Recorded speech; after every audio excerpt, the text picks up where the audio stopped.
Salut les amis, c'est Papa Bear. Je te montre un truc cool. Là, il y a un ruisseau qui coule là, et là, étendu d'eau. Pourquoi? Parce qu'ils ont fait un mini barrage. Ils ont fait un barrage, ils ont mis 2 buses. Il y a un trop-plein, donc dès que l'eau est montée assez, il y a un trop-plein qui se redécoule et qui coule dans la rivière un petit peu plus bas, le ruisseau qui va continuer son chemin là-bas. Donc l'idée c'est ça, c'est l'humain en fait, on peut, nous avec l'infrastructure, avec les machines, les grosses machines qu'on a, quand on dessine un système, on peut vraiment l'embellir, l'améliorer, le rendre encore plus efficace. Donc le petit ruisseau qui était là, il est génial, c'est super, on est tous contents, mais effectivement juste d'avoir créé un barrage, donc d'avoir remonté la terre, creusé ici, remonté la terre, installé un petit truc, le petit pont, donc les véhicules peuvent continuer à passer, accéder là-bas, et là on a créé cette étendue d'eau. Et dans l'étendue d'eau, bon, maintenant, après, ils s'arrêtent là, en fait. Donc là, nous, c'est là où tu viens intervenir, c'est là où tu viens embellir, c'est là où tu viens rajouter des choses, embellir l'écosystème, l'enrichir, le rendre encore plus biodivers et rajouter plein de choses dedans. Donc des végétaux, comestibles ou pas, des végétaux médicinaux si tu veux, tout autour tu peux planter, tu peux toi-même intégrer des animaux à l'intérieur, que comestibles ou non, que toi tu as envie de manger ou que tu n'as pas envie de manger.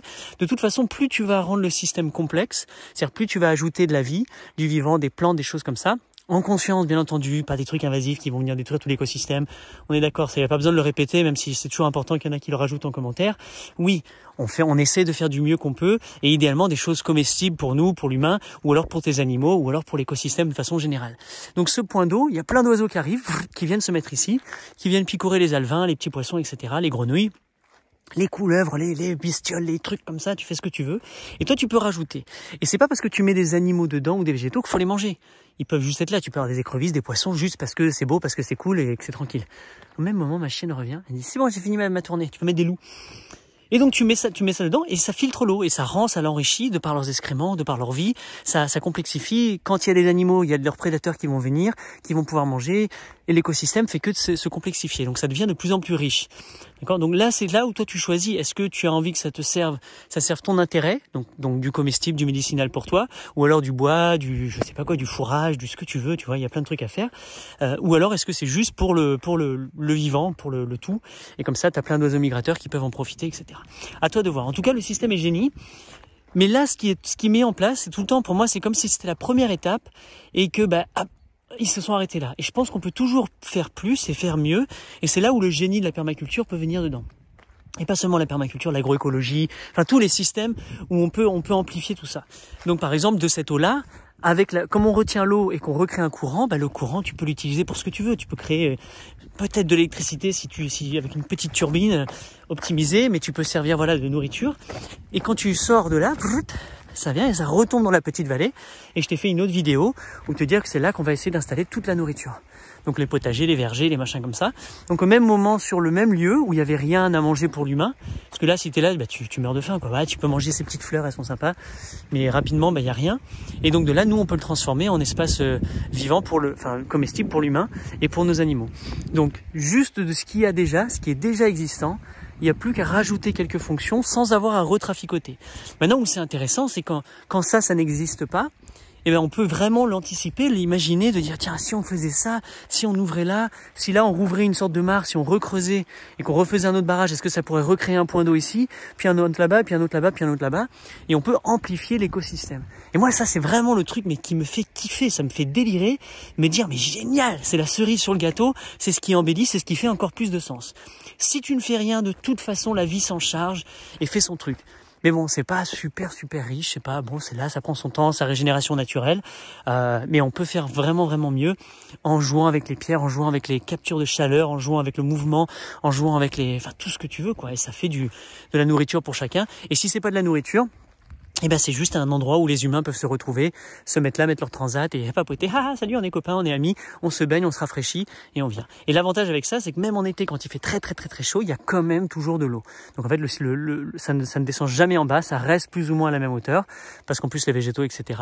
Mais on peut amplifier, et ça peut bénéficier à tout le monde. Donc voilà le kiff de ma vie, c'est vraiment un jeu que j'adore faire. C'est simple, et j'essaye de le faire dans l'art dans le respect le plus total de la biodiversité. Même si à chaque fois que je vais intervenir, oui, je vais flinguer quelque chose. Mais par exemple, je te montre l'exemple. L'exemple concret. En fait, je vais te montrer un truc. Parce que des fois, on comprend pas. Tu vois cette pierre? Tu la connais, cette pierre? Elle est belle, cette pierre. Là, je vais la voir, je vais dire, c'est cool, tiens, je vais faire des statues. Mais si je la lève, cette pierre, en dessous, il y a de la vie. Donc en fait, moi, je m'amuse à faire ça, je trouve que c'est beau, mais en fait, je vais flinguer l'écosystème qui est en dessous. Donc oui, je vais manquer totalement de respect pour l'écosystème qui est déjà là. Donc regarde, si je tire, tu vois pas, mais voilà, il y a des araignées, il y a des champignons, il y a plein de trucs. Bah ouais, bah c'est dégueulasse. Donc c'est très dur de pas embêter l'écosystème de par notre jeu, parce qu'on a envie de faire des trucs. Mais à un moment, je pense qu'il faut accepter. Quand tu as planté ta maison, elle était sur une forêt. Ton jardin, c'était une forêt. Toutes ces choses-là, je pense qu'il y a un moment, relativisons, prenons conscience de l'impact qu'on peut avoir, et surtout maintenant, amplifions et faisons en sorte que ça fasse le plus de sens possible, sans détruire, sans nuire, etc. En tout cas, là, ce que tu vois, tu dis ça, c'est l'écosystème, on n'en a aucune idée. On pense que c'est ça, mais c'est peut-être pas ça le vrai écosystème natif. Peut-être que ça a déjà été modifié par la présence de l'humain. Donc en fait, on n'a aucune idée.